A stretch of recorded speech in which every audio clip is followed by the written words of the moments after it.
السلام علیکم ورحمۃ اللہ وبرکاتہ۔ کیا حال ہے آپ سب کے؟ الحمدللہ، اللہ تبارک و تعالی آپ سب کو اپنے حفظ و امان میں رکھے، آمین۔ نحمدہ و نصلی علی رسولہ الکریم، اما بعد فاعوذ باللہ من الشیطان الرجیم، بسم اللہ الرحمن الرحیم۔ رب شرح لی صدری ویسر لی امری واحلل عقدۃ من لسانی یفقہوا قولی۔ ربی زدنی علما، اللہم زدنا علما،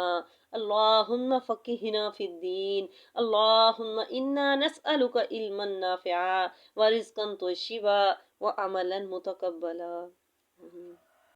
بسم اللہ الرحمن الرحیم۔ وَأَقِیمُوا قائم کرو الصلاۃ نماز، وَآتُوا اور ادا کرو الزکوٰۃ زکوٰۃ، وما اور جو کچھ تقدمو تم آگے بھیجو گے، لِأَنفُسِکُم اپنی جانوں کے لیے، من خیرن کوئی بھی بھلائی، تجدوہ تو تم پاؤ گے اسے، عند اللہ اللہ کے پاس، ان اللہ بے شک اللہ تعالیٰ، بما جو کچھ تعملون تم عمل کرتے ہو، بصیرون دیکھتا ہے۔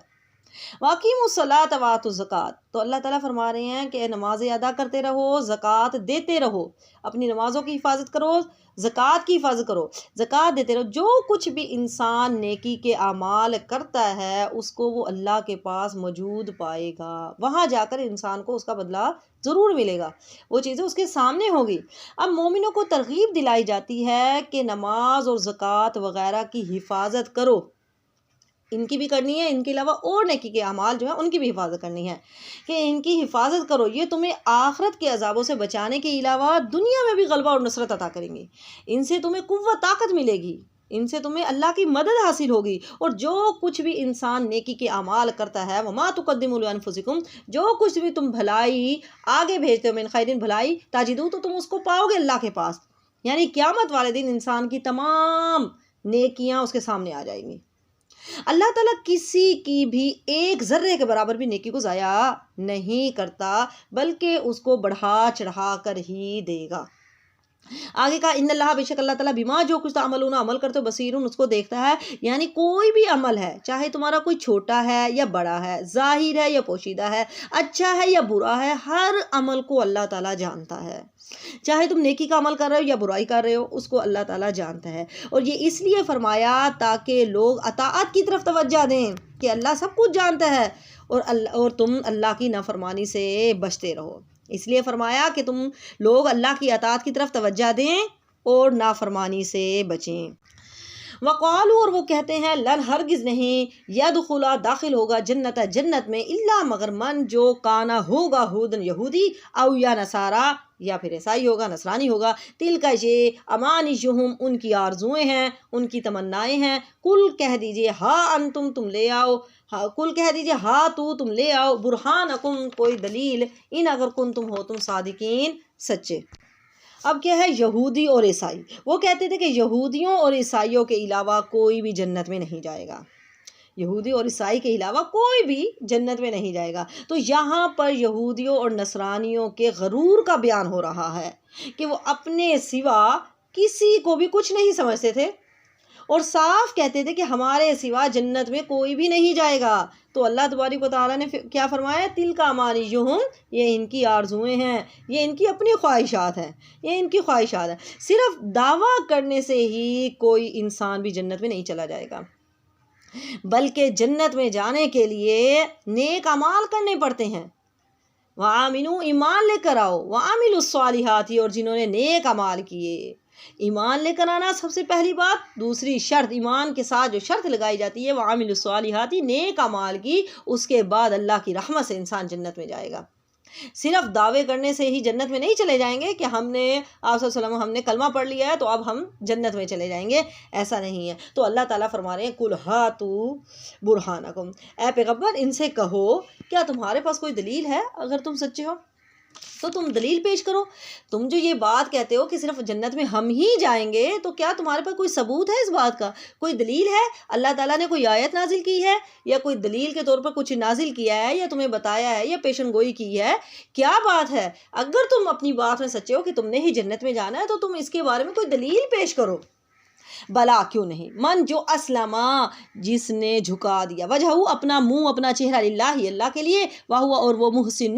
نیکوکار بھی ہو، نیک ہو، فلاح تو اس کے لیے اجرہ اس کا اجر ہے، عند ربہ اس کے رب کے پاس، ولا اور نہیں خوفن کوئی خوف ہوگا علیہم ان پر، ولا اور نہیں ہم وہ یحزنون اور وہ نہ غمگین ہوں گے۔ اب جنت میں جانے والے کام بیان کر دیے ہیں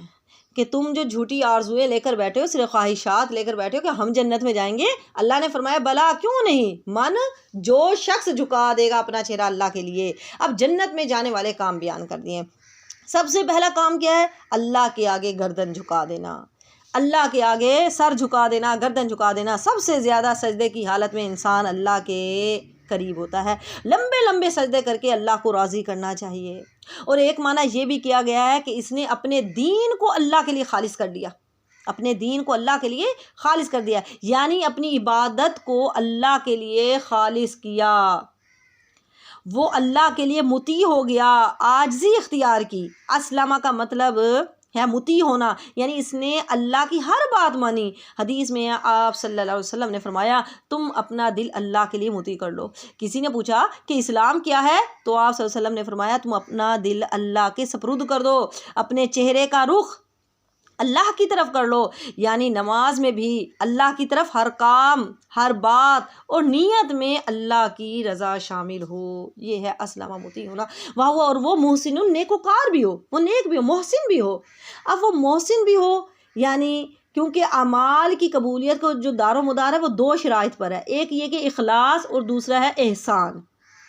اخلاص یعنی خالص اللہ کے لیے کیا جائے، اور احسان کیا یعنی خوبصورتی سے کام کرنا، خوبصورتی سے کام۔ اور سب سے زیادہ اچھے کام کس نے کیے ہیں؟ آپ صلی اللہ علیہ وسلم نے کیے ہیں۔ محسن وہ ہے جو آپ صلی اللہ علیہ وسلم کے طریقے کے مطابق عمل کرتا ہے، آپ صلی اللہ علیہ وسلم کے طریقے کے مطابق عمل کرے، نماز روزہ زکوٰۃ حج سب نبی کی سنت کو اپنائے، سب نبی کی سنت کے مطابق ہونے چاہیے۔ اور ایک اور احسان کا معنی بیان کیا گیا ہے، حدیث جبرائیل میں احسان کا مطلب بتایا گیا ہے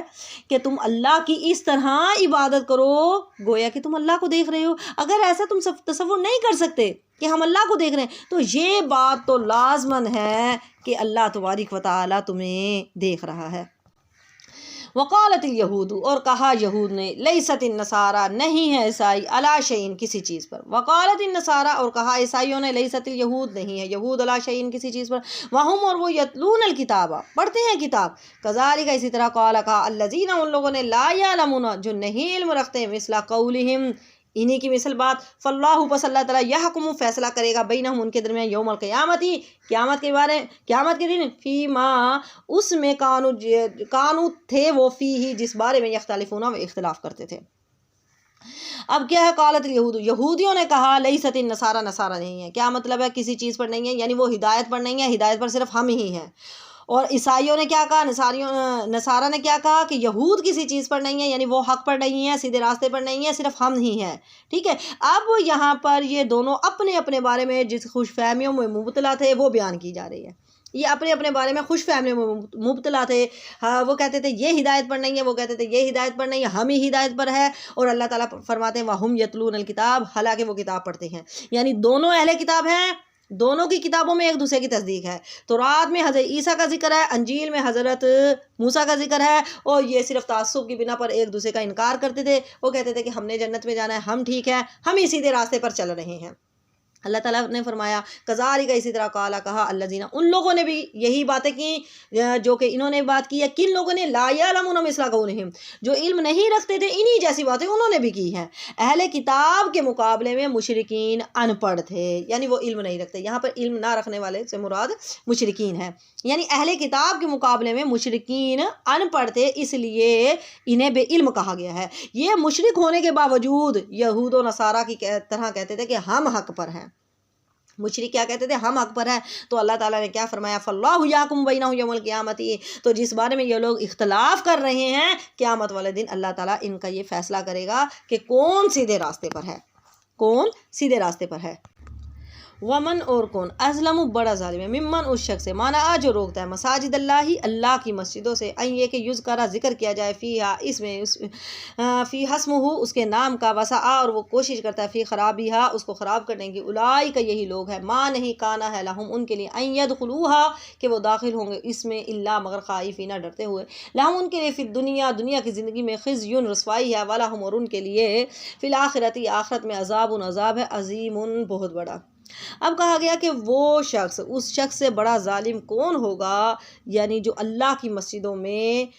اس کا ذکر کرنے سے منع کرتا ہے، اس کو روکتا ہے، اللہ کی مسجدوں کو آباد کرنے سے روکتا ہے، ایسے کر لیں، یا پھر اللہ کا ذکر اللہ کا وہاں نام لینے سے روکتا ہے، یعنی سب سے بڑا ظالم یہی شخص ہے۔ اب جن لوگوں نے مسجدوں میں اللہ کا ذکر کرنے سے روکا وہ کون لوگ ہیں؟ مفسرین کی اس کے بارے میں مختلف رائے ہیں۔ کچھ تو کہتے ہیں کہ ان سے مراد نصارہ ہے جنہوں نے روم کے بادشاہ کے ساتھ مل کر بیت المقدس میں یہودیوں کو نماز پڑھنے سے روکا تھا،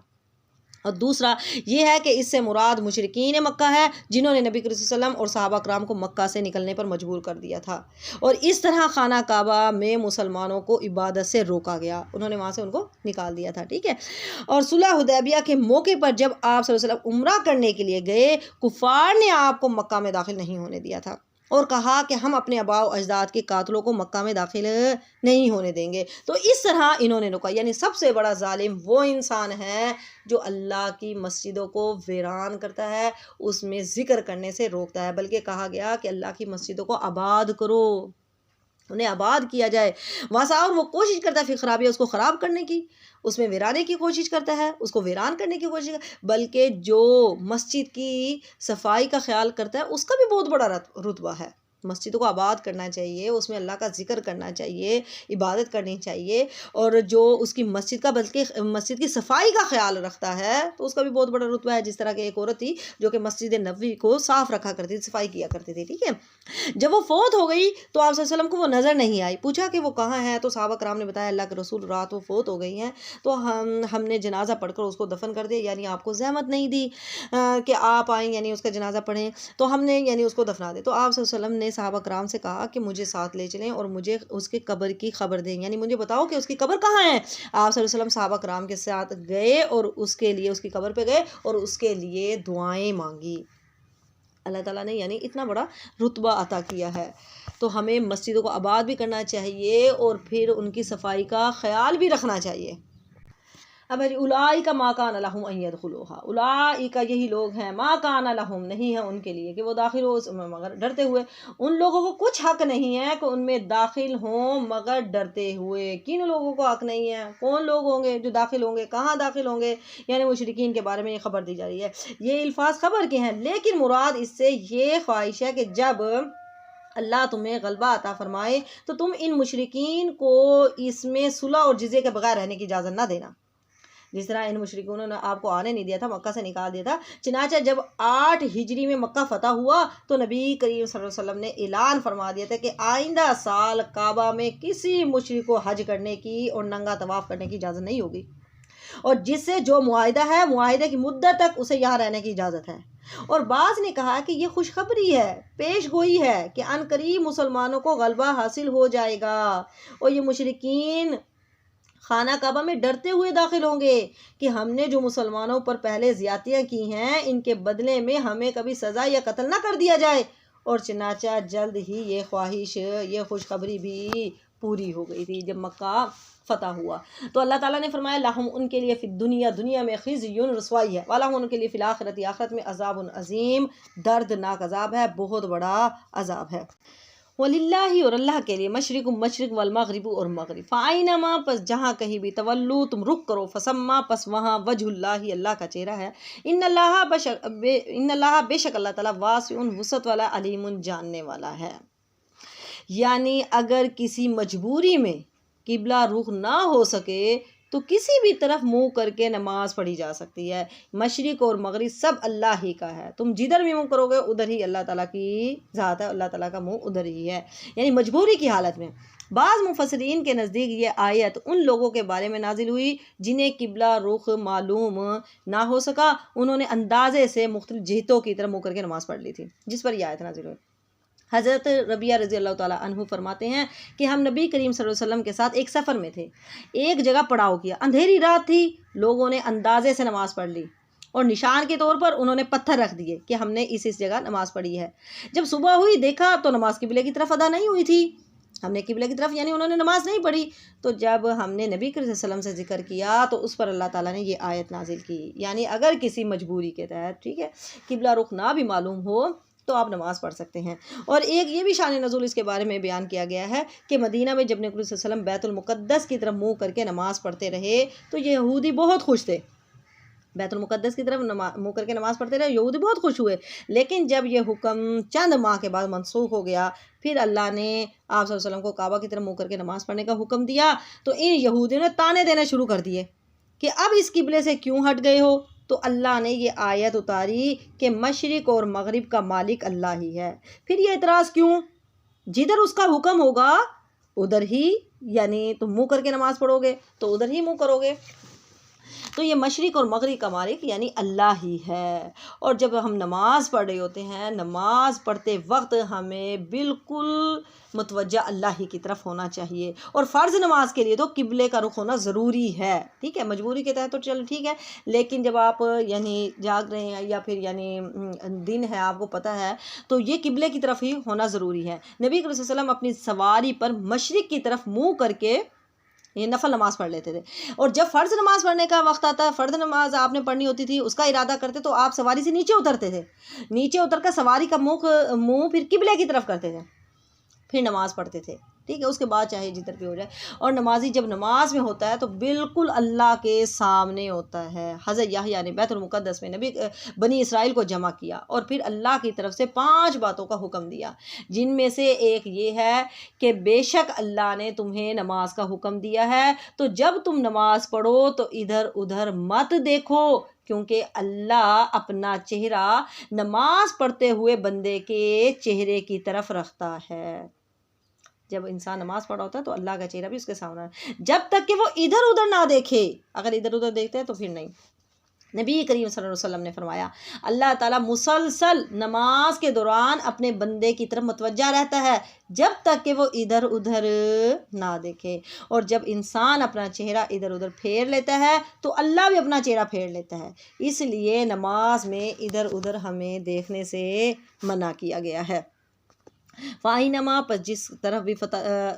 تولو تم رخ کرو گے، فَثَمَّ وَجْهُ اللَّهِ یعنی وہیں اللہ تعالیٰ کا چہرہ ہوگا، جائے نماز کی حالت میں اللہ کا چہرہ بھی آپ کے سامنے ہے۔ ان اللہ بے شک اللہ تعالیٰ واسع وسعت والا ہے، علیم جاننے والا ہے۔ آخر میں اللہ تبارک و تعالیٰ سے دعا ہے کہ اللہ تبارک و تعالیٰ ہمیں قرآن سمجھنے اور اس پر عمل کرنے کی توفیق عطا فرمائے، آمین۔ وآخر دعوانا ان الحمد للہ رب العالمین۔ سبحانک اللہم و بحمدک، اشہد ان لا الہ الا انت، استغفرک و اتوب الیک۔ السلام علیکم ورحمۃ اللہ وبرکاتہ۔